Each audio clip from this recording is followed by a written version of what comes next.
We are following up with IBM about employment numbers at the Columbia facility.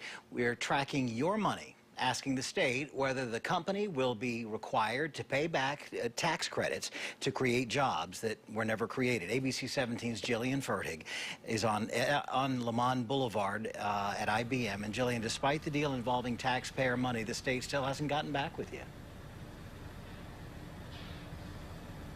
That's right, Joey. I sent an email to the Department of Economic Development back on October 14th. I asked the state 7 questions.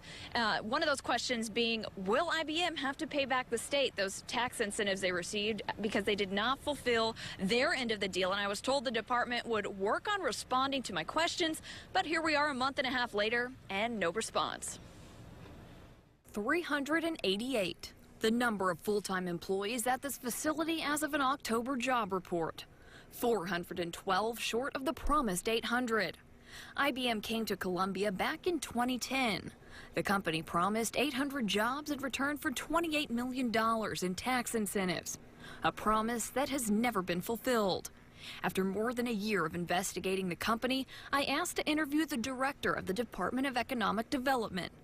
After declining my interview, I asked the state 6 weeks ago 7 questions in an email, including, will IBM have to pay back the state for money received since they have not fulfilled their end of the deal?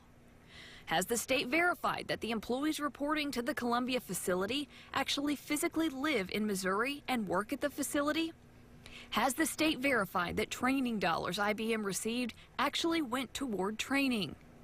Is the state aware that IBM is under investigation in Iowa for the petitioning of H-1B visas after laying off hundreds of American workers, similar to the mass layoffs here? If so, what is the state's response? But these are questions the state has still not answered.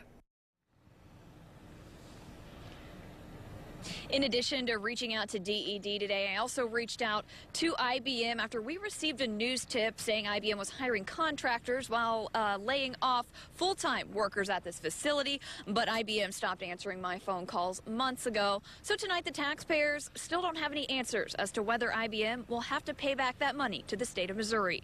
Reporting live in Columbia, Jillian Fertig, ABC 17 News. Thank you, Jillian. And you can find a link to our original IBM investigation back in May on our website at abc17news.com.